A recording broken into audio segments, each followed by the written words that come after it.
When my wife died, my son said, "You can't bring mom back, and my wife's birthday is only once a year." Those words struck me like a slap in the face. The next day, he came to me with a vital request as if nothing had happened. It was my chance to make amends for the insult he inflicted on me and his late mother, and I took that chance. Before we continue, please subscribe to the channel and let us know where you're listening in the comments. My hands trembled as I dialed Kyle's number at 8:30 a.m., adjusting my black tie for the third time. Margaret's empty coffee cup sat on the counter, faint lipstick still marking the rim. The kitchen felt hollow without her morning humming. After 4 rings, Kyle's groggy voice answered. "Yeah, son, it's Dad." I straightened my shoulders. The funeral starts at 11:30. Loud music thumped through the phone. Laughter echoed in the background, with Megan's voice shrieking about decorations. Kyle cleared his throat. "Dad, I told you yesterday. Megan's birthday party is tonight. We've been planning this for months." His words hit like ice water. I gripped the receiver tighter. "Your mother's funeral is today, Kyle. Once in a lifetime. Look, Mom's not coming back, but my wife's birthday only happens once a year. We've got caterers coming. The band's setting up. Your mother raised you for 35 years, and I appreciate that. But I can't just abandon Megan on her special day. You understand, right?" The dial tone buzzed in my ear. I sat motionless for exactly 3 minutes, staring at Margaret's reading glasses beside the phone.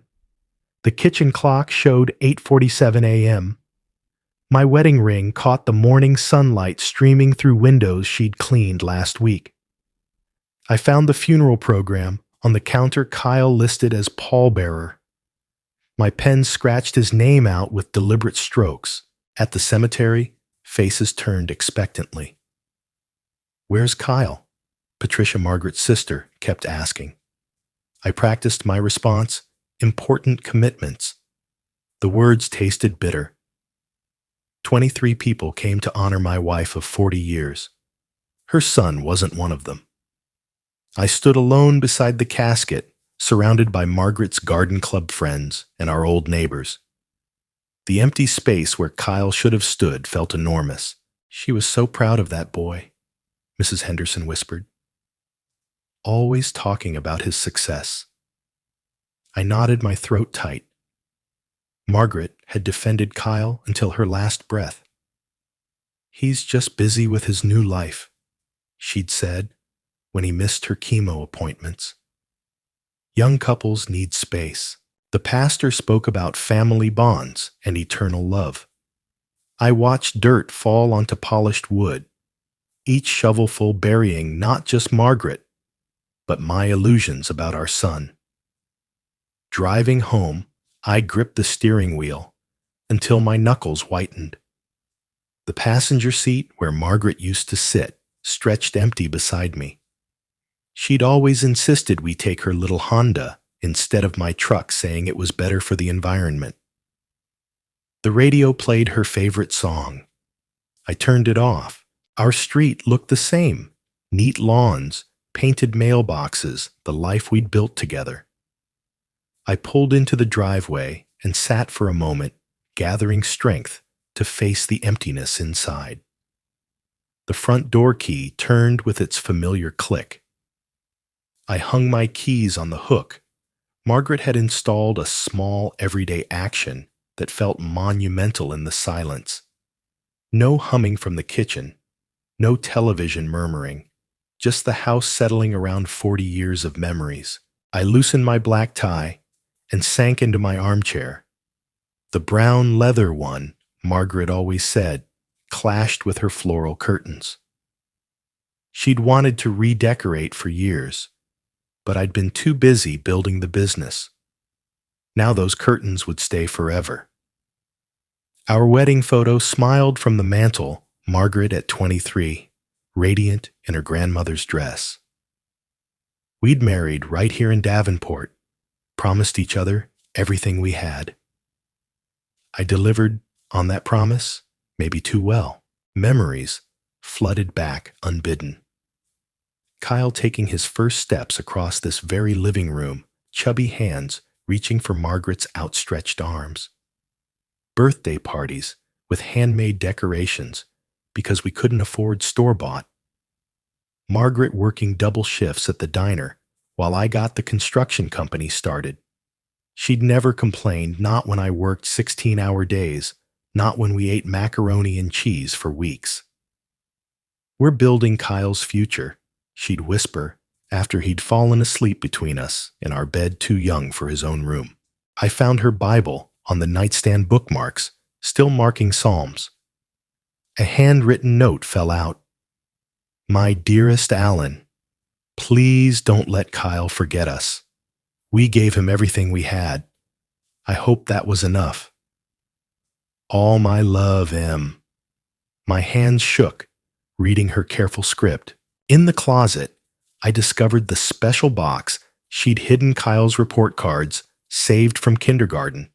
Through college, every A+, celebrated every achievement, treasured.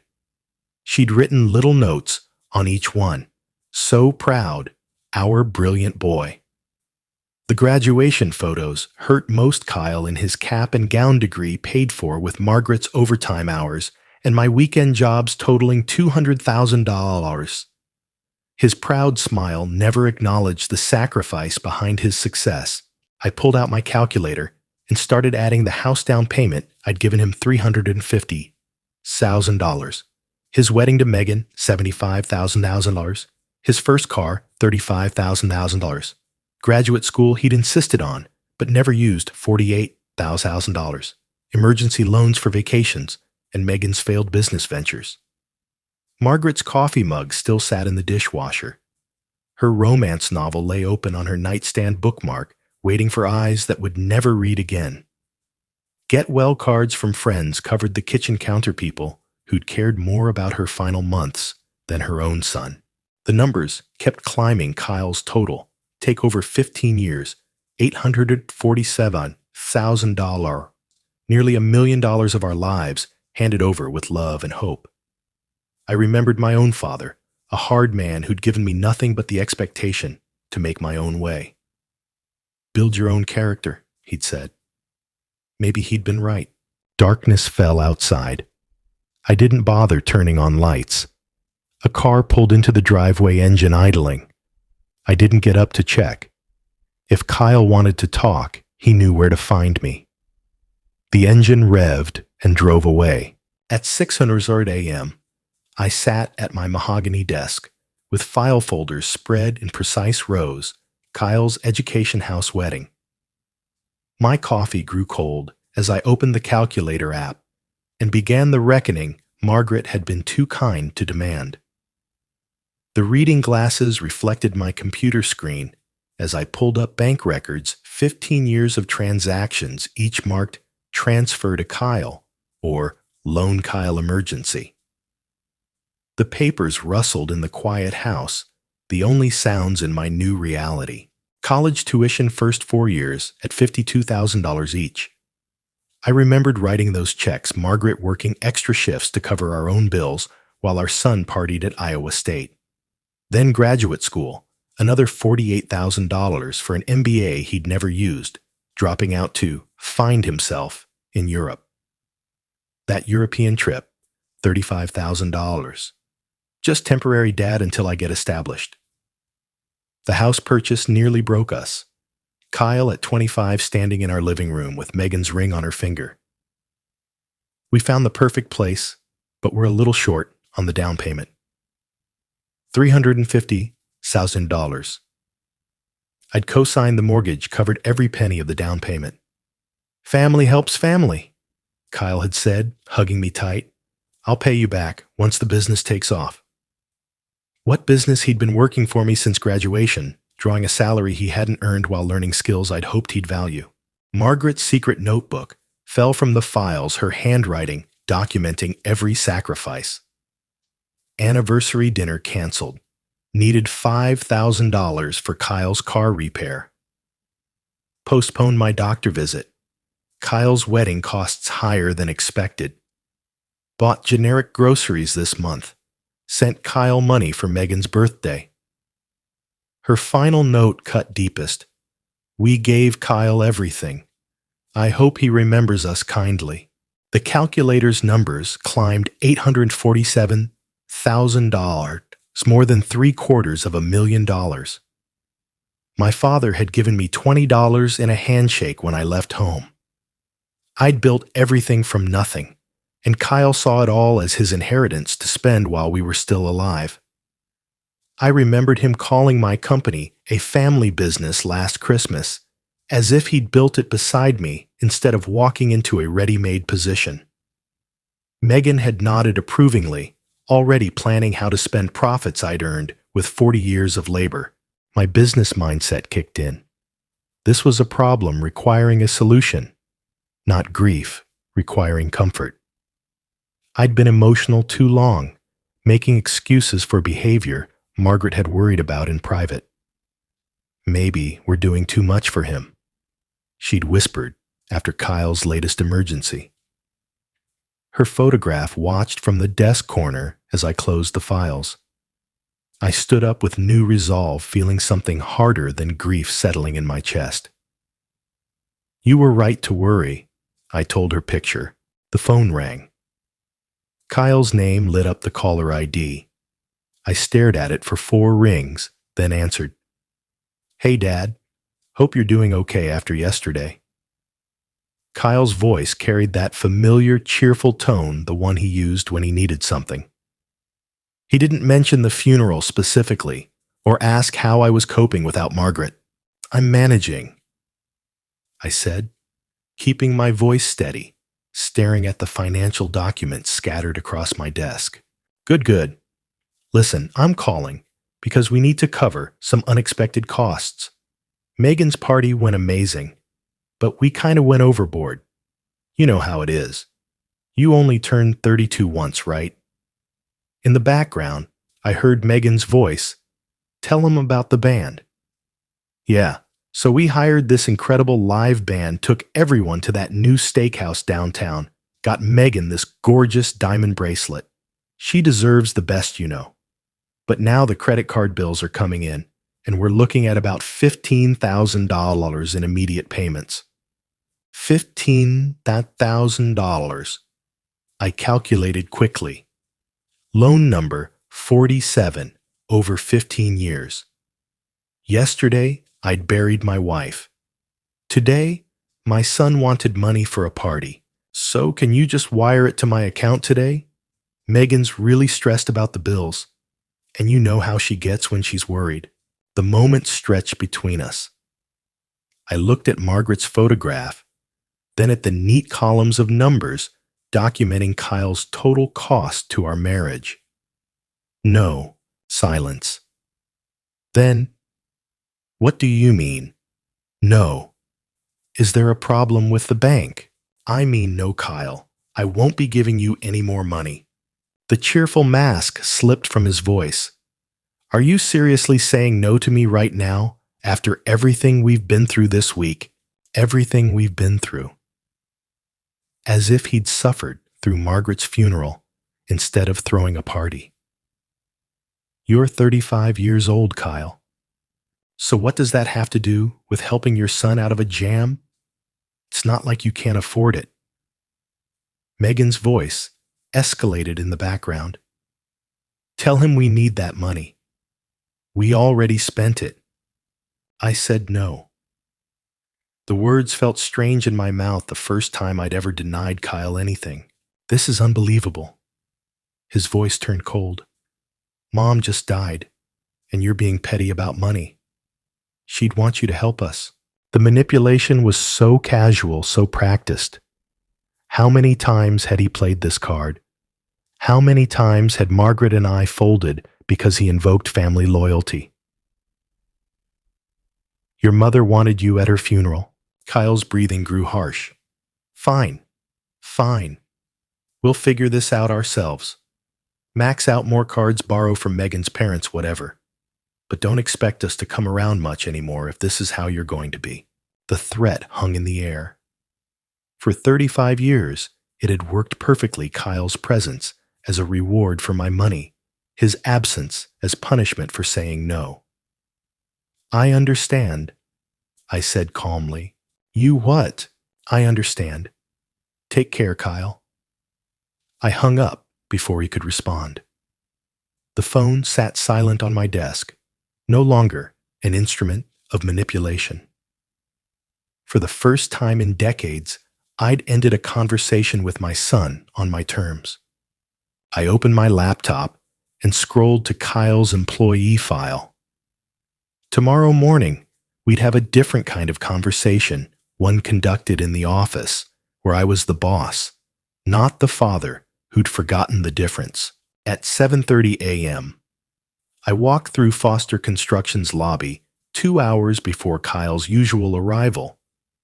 His employee photo hung on the management wall, smiling confidently in a suit I'd bought him.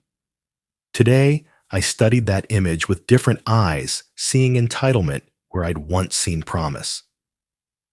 In my office, Kyle's personnel files spread across my desk like evidence in a court case.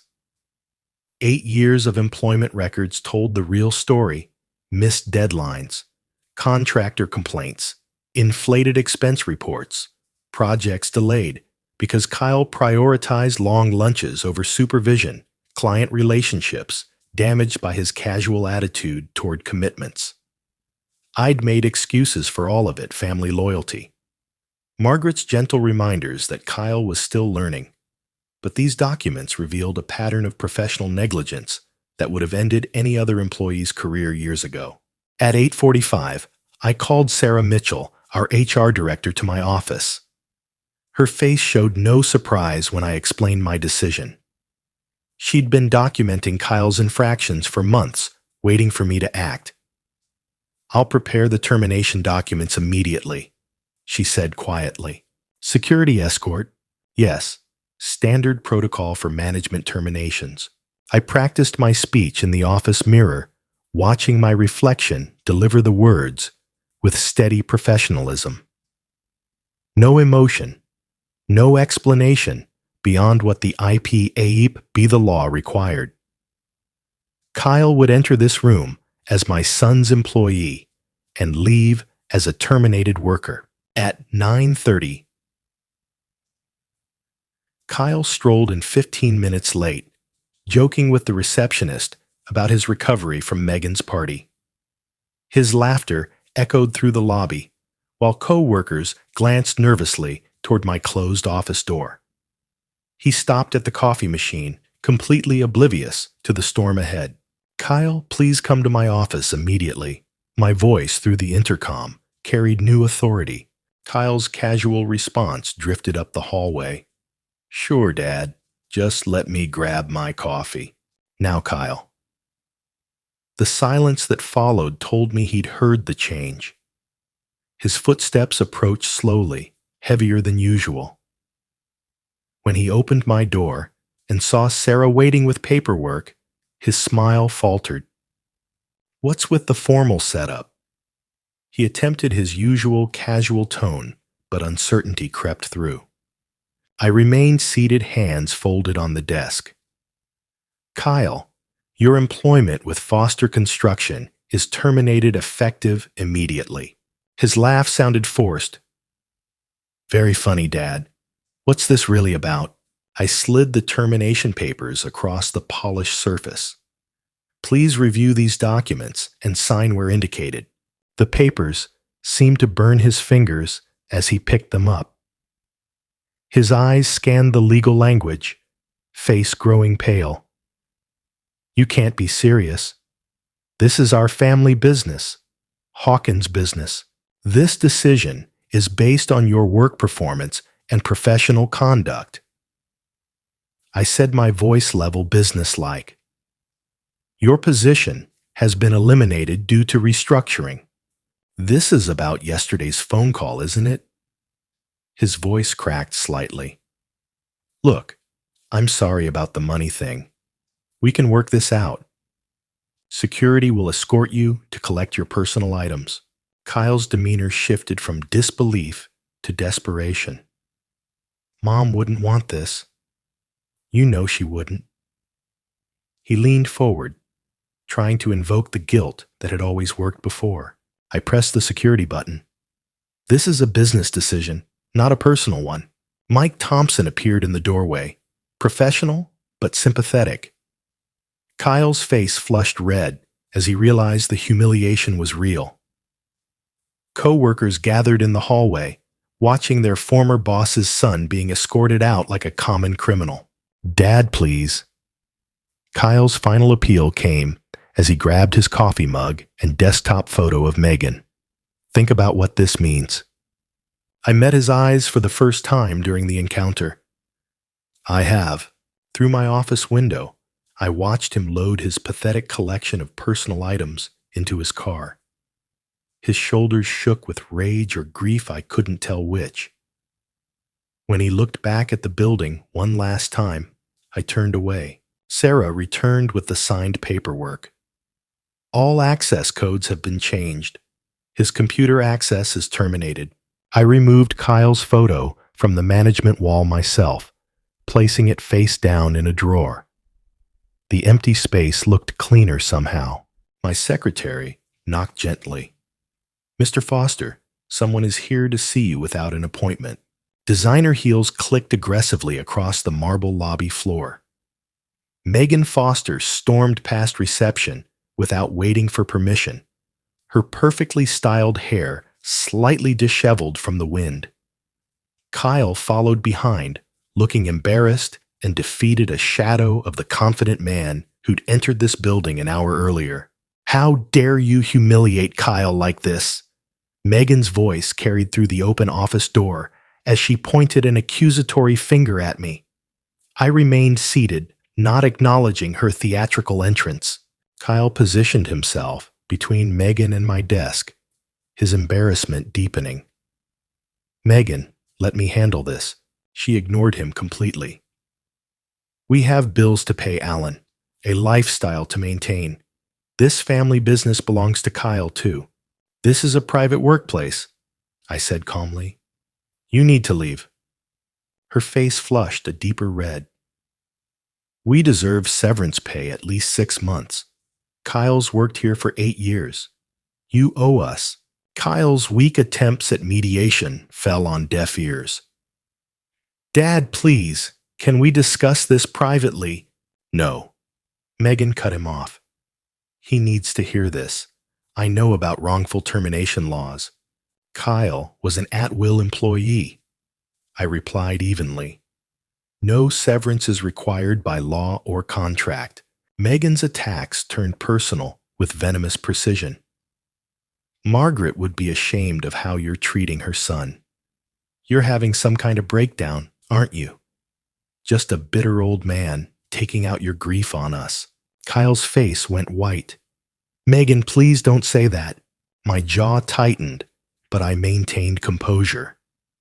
This was exactly the reaction I'd expected from her manipulation disguised as righteous anger. Kyle tried desperately to regain control. Dad, I know I messed up with the funeral. I'm sorry, but destroying my career won't bring Mom back. Think about what this means for our family, for future grandchildren.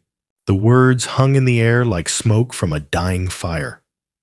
I looked at this man, who shared my DNA, but none of my values. What family? Megan's financial threats escalated quickly. We'll sue for our share of Margaret's estate. Kyle is entitled to half of everything. We know about the life insurance policy. Margaret left everything to me. The simple truth deflated her bluster momentarily. That's impossible. We're consulting a lawyer. I pressed the security button as Megan's voice reached dangerous levels. Mike Thompson returned with backup, their presence filling the office doorway. Several employees had gathered in the hallway, drawn by the commotion. I'm not leaving, Megan screamed as security approached. This is theft. This is abuse. Her resistance was futile but loud. The entire office heard her threats and accusations as she was escorted through the lobby. Kyle's humiliation reached new depths, watching his wife being physically removed from his former workplace. When the noise faded, Kyle remained alone with me. His last-ditch emotional manipulation came in a whisper. "I'm all the family you have left." The words were meant to break me. Instead, they clarified everything. I looked at this stranger, who'd worn my son's face for 35 years, and delivered the truth he needed to hear. "No, you're just someone who used to be my son." Kyle's face crumbled. For a moment, I saw the little boy who'd once run into my arms after school. Then the moment passed, and only the entitled stranger remained. He left without another word. I addressed my concerned employees with professional calm, explaining this was a personal matter that wouldn't affect business operations. Most nodded, with understanding they'd witnessed Kyle's poor performance for years. "Please ensure that Mrs. Foster is never allowed in this building again." I instructed security. Alone in my office, I felt my hands trembling slightly. The hardest part was over. I looked at Margaret's photo on my desk. "I hope you understand." Opening my computer, I searched for estate planning attorneys. Time to accelerate the next phase. I scheduled an appointment with Robert Chen for that afternoon, then noticed Kyle's birthday marked on my calendar for next month. I deleted it permanently. The prestigious law offices of Chen and Associates occupied the top floor of Davenport's tallest building. At 2:30 p.m., I walked into the reception area carrying my leather briefcase containing Margaret's will insurance documents and the financial records that would reshape my family's future. The receptionist recognized me immediately, escorting me directly to Robert Chen's corner office. Afternoon sunlight streamed through tall windows overlooking downtown Davenport, illuminating rows of law books and active case files that created an atmosphere of serious business. Robert rose from behind his mahogany desk, concern evident in his eyes. We'd been friends for 20 years. He'd handled Margaret's will, my business incorporation, and countless legal matters requiring discretion. "How are you holding up, Alan?"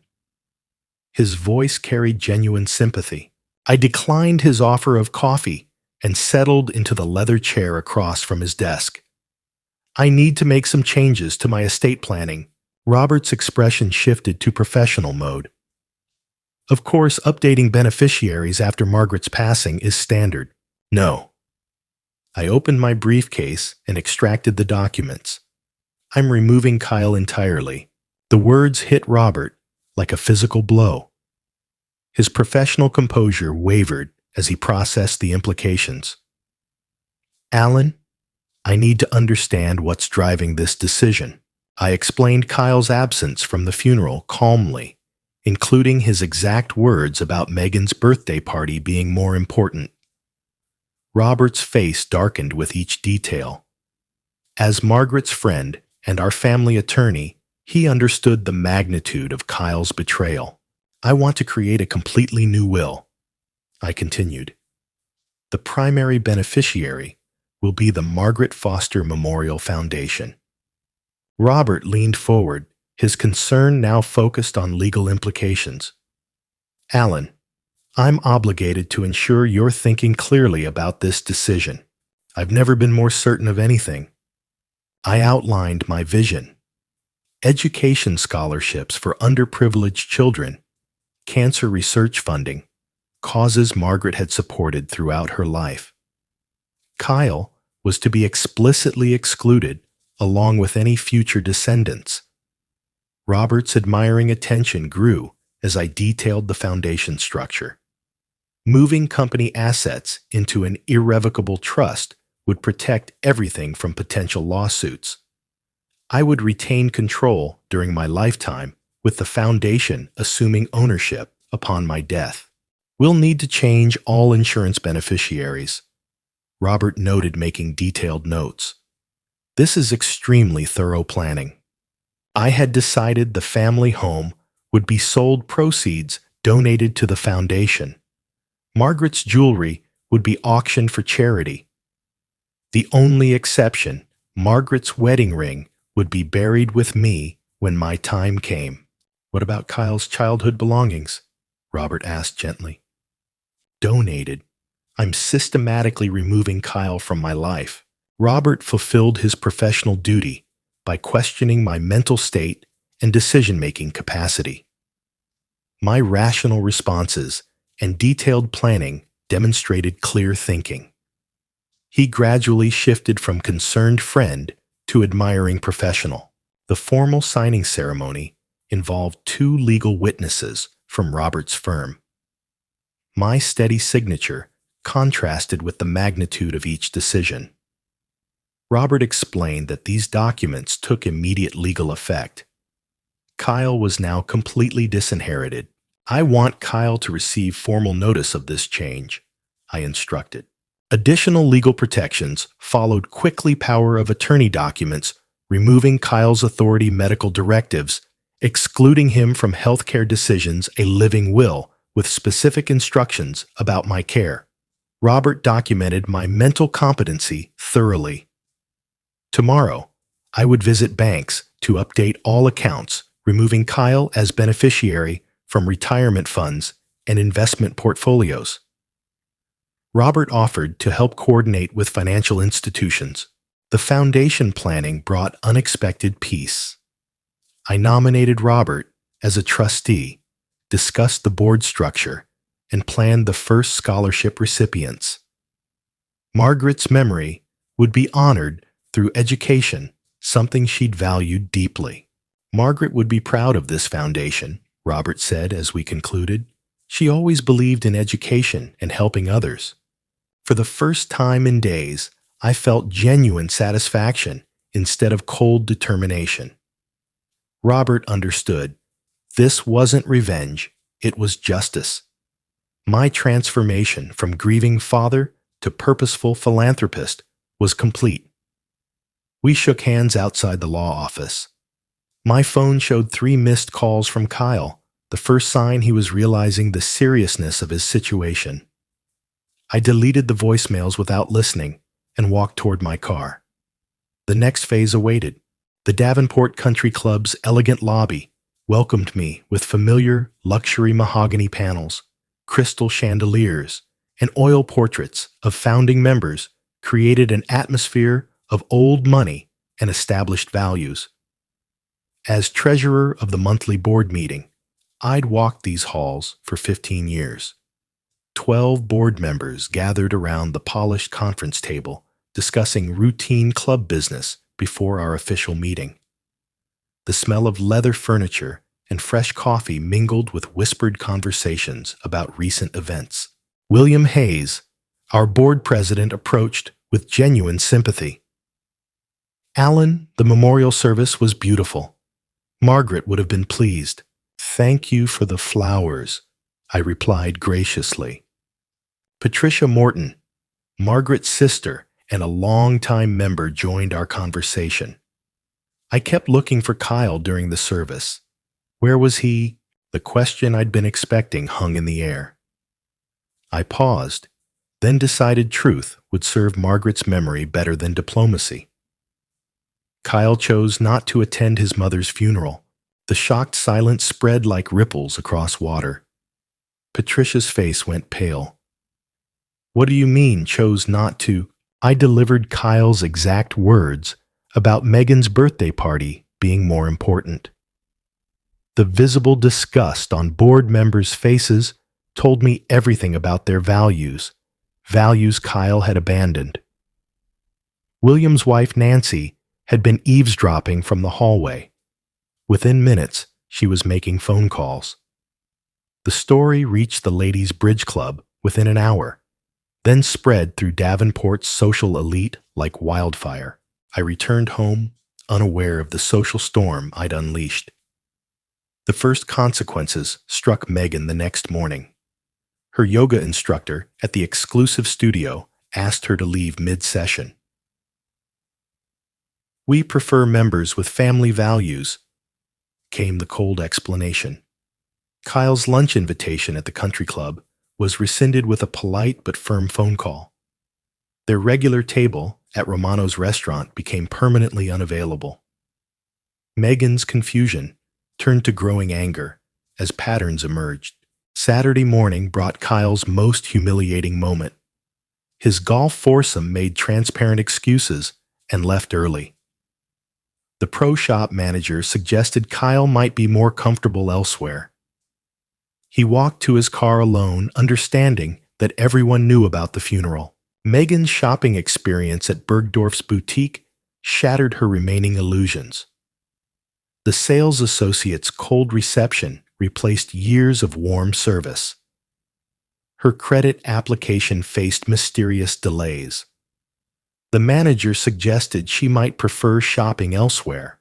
Kyle's professional isolation proved equally devastating. Job interviews were canceled without explanation. Former business contacts stopped returning calls. His networking lunch at the Chamber of Commerce became awkward and brief. Potential employers knew the story before he arrived. The final straw came at Elite Salon, where Megan's regular appointment was suddenly canceled. Overhearing other clients discuss her heartless husband, she fled in tears. The local newspaper's society columnist mentioned the disappointing absence at Margaret's service.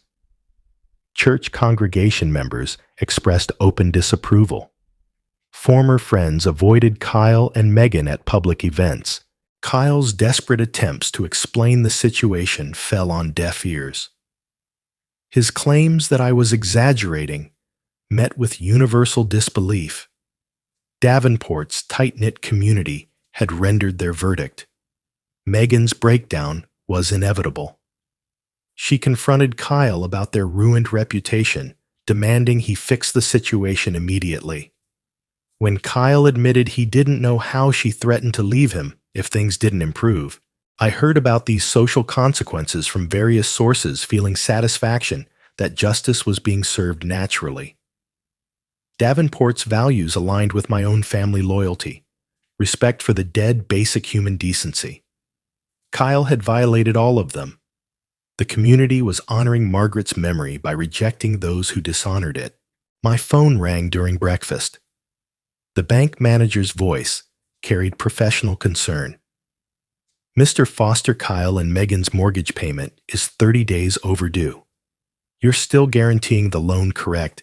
I paused, considering the implications. "I'd like to schedule a meeting tomorrow morning to discuss changes to my guarantees." Financial pressure would complete what social exile had begun. At 9:00 a.m., I walked through First National Bank's marble lobby, past the oil portraits of founding members who'd built their fortunes on honest work and family values. Bank manager David Harrison's corner office overlooked the Mississippi River, where barges carried cargo that built Davenport's prosperity for generations. David's nervous demeanor was evident as he reviewed Kyle and Megan's files spread across his mahogany desk. Mortgage papers, loan agreements, and guarantee forms created a paper trail of financial dependency that was about to end. "Alan, I appreciate you coming in on short notice," David said, his voice carrying uncomfortable formality. "Kyle's mortgage is now 60 days delinquent. The amount due is $18,400. I sat perfectly composed, hands folded. "I understand you need my guaranteed payment." "Well, yes, as you've done for the past 3 months. David's assumption hung in the air like smoke before a fire. "I'm withdrawing my guarantee effective immediately." The banker's face went pale. "I don't understand. You've guaranteed this loan for 8 years. I presented pre-drafted legal documents from Robert Chen's office. "You'll find everything in order. 30 days notice as required by law." David frantically called the bank's legal department, While I sat quietly watching morning traffic cross the bridge, Margaret and I had walked countless times. The lawyer's voice through the speakerphone confirmed what David feared: my withdrawal was perfectly legal. "This means we'll have to begin foreclosure proceedings," David said weakly. "I understand. Please expedite the process." Meanwhile, across town, Kyle endured his 10th job interview in 2 weeks. The interviewer's cold reception followed a pattern he'd learned to expect. His prepared explanations about seeking new challenges fell on deaf ears that had already heard the funeral story. "Thank you for your time, Mr. Foster. We'll be in touch." The polite dismissal carried finality. Kyle's growing desperation showed in his slumped shoulders as he walked to his aging Toyota. The BMW had been repossessed last month. That afternoon, Megan discovered the credit card crisis at Nordstrom. Her platinum card was declined for a simple purchase mascara to replace the one she'd cried away. "There must be some mistake," she told the embarrassed sales associate. Her angry call to the credit card company revealed the truth. "Your cosigner has withdrawn his guarantee. The account is suspended pending full payment of the outstanding balance." Megan's public humiliation deepened as other customers watched her argue with customer service.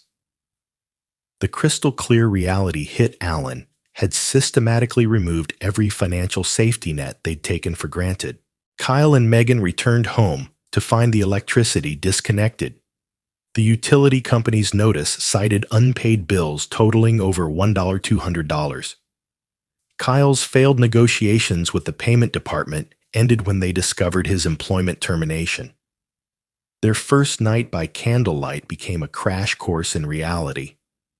Megan paced their dark living room designer heels, clicking against hardwood floors, accusing Kyle of destroying their lives. His weak attempts to blame Alan for being vindictive met with her growing hysteria. "Fix this, or I'm gone," she declared with venom. Kyle's desperate credit applications were denied instantly. His debt to income, one ratio, had become impossible without steady employment. Megan's maxed-out cards offered no relief. For the first time, they discussed bankruptcy with genuine fear. The garage sale of their luxury items brought pathetic returns. Wedding gifts that cost guests hundreds sold for $20. Former friends drove past but didn't stop. Megan watched her jewelry collection disappear to strangers, while Kyle sold his golf clubs to a teenager. The BMW's repossession in broad daylight provided the neighborhood's entertainment. Kyle's humiliation was complete as he removed personal items under the repo man's impatient watch. Megan screamed at the driver while neighbors peered from windows. I drove past their house that evening, observing the visible chaos with satisfaction. This wasn't cruelty, it was consequence. Margaret had always taught that actions have results. Kyle was finally learning that lesson. When Kyle called begging for a face-to-face meeting, claiming he had something important to say, I agreed to meet at Morrison Park the next afternoon, the same park where I'd taught him to ride a bicycle 30 years ago, when he still looked at me with love instead of calculation. I hung up and looked at a framed photo of young Kyle on his bicycle, remembering simpler times. Then I set the photo face down on my desk. 6 months after my bank meeting, the county foreclosure auction took place on the courthouse steps. I observed from across the street in my black sedan, watching as 1247 Maple Avenue Kyle and Megan's former dream home went up for public sale. The county auctioneer read the legal description with bureaucratic precision, while a small crowd of real estate investors and curious onlookers gathered. Kyle and Megan stood apart from the crowd, Megan's tears reflecting the morning sunlight. Through my binoculars, I watched their final humiliation unfold. Opening bid is $280,000 for this four-bedroom colonial, the auctioneer announced. A woman in a Navy business suit raised her hand confidently. Kyle frantically tried to identify her while whispering urgently to Megan. The bidding reached $315,000, with only two participants remaining, the mystery woman and a local contractor. When my attorney Robert Chen arrived and nodded to the woman, Kyle's growing suspicion crystallized into shocked realization. "That's Dad's lawyer," he whispered to Megan, his voice carrying across the quiet crowd. Megan's disbelief was audible. He wouldn't. He couldn't. Kyle's desperate attempt to approach the mystery bidder was prevented by courthouse security. The auction continued with mechanical efficiency while Kyle's world collapsed in real time. $317,000, called the woman in navy blue. Going once, going twice sold. Kyle's legs gave out. Megan's scream, "This is our home," echoed off the courthouse walls as the auctioneer's gavel sealed their fate. I exited my car and walked toward the courthouse steps, my presence causing Kyle to understand the complete scope of my 6-month strategy. The guarantee withdrawal, the perfect timing, the bid amount calculated to exactly match the mortgage balance. Everything had been orchestrated with business precision. The mystery bidder revealed herself as Sarah Mitchell, my trusted secretary, acting as agent for the newly formed Mitchell Holdings, LLC. Kyle stumbled toward me on shaking legs, his broken voice barely audible. "How could you do this to us?" "I didn't do anything," I replied calmly. "The bank did." His desperate pleas about Margaret's favorite garden and her love for this house met my cold response. "Margaret's not here to see what you've become." Megan's final attack came as a wild lunge, screaming accusations about elder abuse and mental incompetence. Robert Chen documented her hysteria, while security escorted her away from me. The entire scene provided perfect evidence of their true character. 2 weeks later, the moving truck looked pitifully small for their former life. Megan threw clothes into suitcases with violent anger, while Kyle carefully wrapped Margaret's crystal vase, the last gift that connected him to his mother. Their former neighbors watched, but offered no help. The social exile was complete. Megan's ultimatum came that evening. "I can't live like this anymore." Her confession about talking to her ex-boyfriend marked their marriage's breaking point. "I married into a wealthy family, not this." Her final cruel words cut deepest. "Your father was right about us." Kyle spent his final night alone in the empty house, walking through rooms filled with memories of better times. In the kitchen drawer, he found Margaret's hidden note, "Kyle, remember we love you." For the first time, genuine tears of regret fell as he understood what he'd truly lost. I received the keys from Sarah Mitchell with quiet satisfaction. My decision to renovate the house and donate it to a deserving family would complete the circle. Margaret would approve of this justice. That evening, Kyle called from a payphone outside a cheap motel his cell service canceled. The phone rang in my house, but seeing Kyle's name on caller ID, I let it go to voicemail. The final confrontation could wait. Kyle arrived at my front door at 7:30 p.m. on a cold November evening, 3 months after losing the house. His finger hovered over the doorbell for a full minute while I watched from the living room window, debating whether to answer. When I finally opened the door, I didn't invite him inside. Kyle's appearance shocked me, unshaven, wearing a wrinkled shirt and jeans. He'd aged 5 years in 6 months. His obvious weight loss and defeated posture contrasted sharply with his former arrogance. "Dad, I know I messed up terribly." His voice shook as he launched into a rehearsed speech about understanding his mistakes now. I listened to him passively from the doorway as he described living in a studio apartment above a laundromat, working at a gas station for minimum wage, and Megan leaving him for her ex-boyfriend who owned a restaurant chain. "I've learned my lesson about what really matters," he claimed. When he switched tactics, suggesting I was lonely in this big house and offering to be the son Mom wanted him to be, I recognized every manipulation technique he was using. "When is your mother's birthday?" I asked suddenly. Kyle paused, then guessed wrong. "June 15th.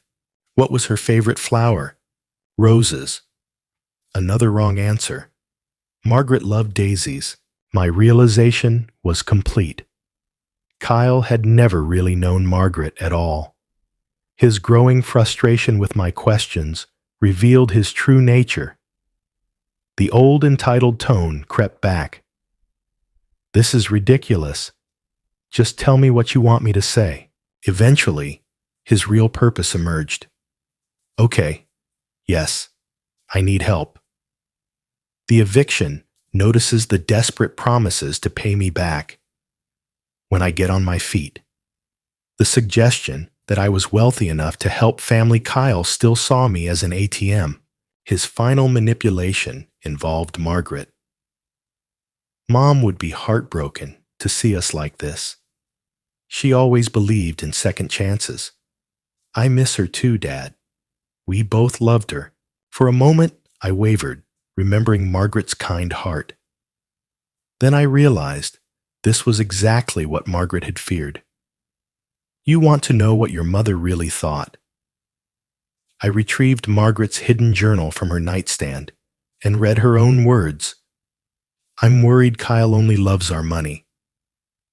What if we've raised a child who can't love?" Kyle's shocked silence told me everything.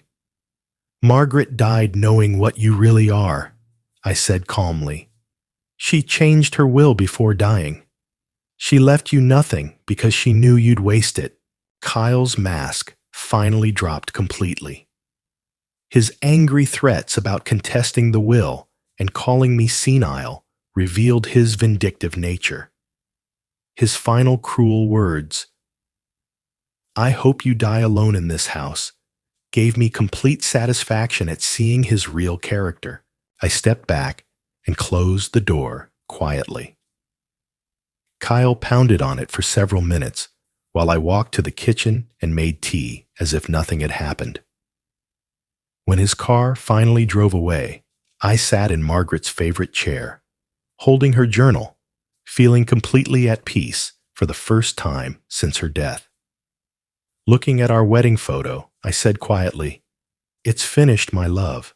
1 year later, I walked through Riverside Cemetery on a sunny May morning, carrying fresh daisies to Margaret's grave. Birds sang in the oak trees while spring flowers bloomed along the walking paths. I looked healthier and more at peace than I had in years.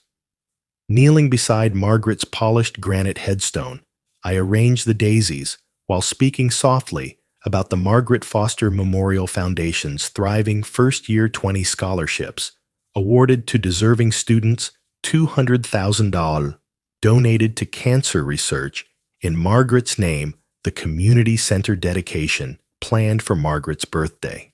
"Kyle works at Sam's gas station on Route 6, I reported matter-of-factly. His divorce was finalized. Megan remarried her restaurant owner. Kyle lived in complete social isolation and financial struggle. I felt no satisfaction in his suffering, only justice. Leaving the cemetery, I stopped at Morning Glory Diner. Kyle worked behind the counter, wearing a stained uniform. Our eyes met across the diner. His shocked recognition and visible shame were palpable as I calmly ordered coffee, treating him like any service worker. "How are you doing, Dad?" Kyle's voice carried genuine humility for the first time. "I'm well, thank you." "I know sorry isn't enough," he said quietly. "No, it isn't." Kyle's admission surprised me. I understand now what I lost. It was never about the money, was it? You wanted me to love you, not your wallet. Your mother knew that too. For the first time, Kyle's tears seemed genuine. I did what I had to do, I explained. Margaret would have approved. I have no regrets about any of it. I know, Kyle accepted. I deserved all of it. Yes, you did. When Kyle asked if there was any way back, I answered honestly. I don't know. Maybe. You'd have to prove you've really changed, not with words, but through your actions. I described my new life volunteer work at the community center, new friendships with other volunteers, Sunday dinners with the Johnson family, whose daughter received a scholarship. I was dating Grace, a kind widow from church. My life was full of purpose and genuine relationships. Visiting Sarah Patterson, our first scholarship recipient, brought deep satisfaction. Her gratitude for the opportunity to attend nursing school, her letter to Margaret's memory on the foundation website. Margaret's memory lived on through education. Driving home past Kyle's old house, I saw the Ramirez family had transformed it into a home filled with love and gratitude. Mr. Ramirez waved from the garden Margaret once tended. Children played where Kyle once played. The house embodied everything Margaret had valued. That evening, I prepared dinner in the kitchen I once shared with Margaret, setting one place without sadness. My phone rang with Grace calling about our weekend plans. I smiled the first genuine happiness since Margaret's death. Standing in the garden at sunset pruning Margaret's rose bushes, I felt the peace of a man who'd fought for justice and won. My certain knowledge that I'd honored my wife's memory brought complete satisfaction. Going to bed early, I slept soundly for the first time in 2 years, dreaming of Margaret smiling and telling me, "You did the right thing, Alan. I'm proud of you." Justice was served. Love had required tough choices, but the right choices. Rest in peace, my love.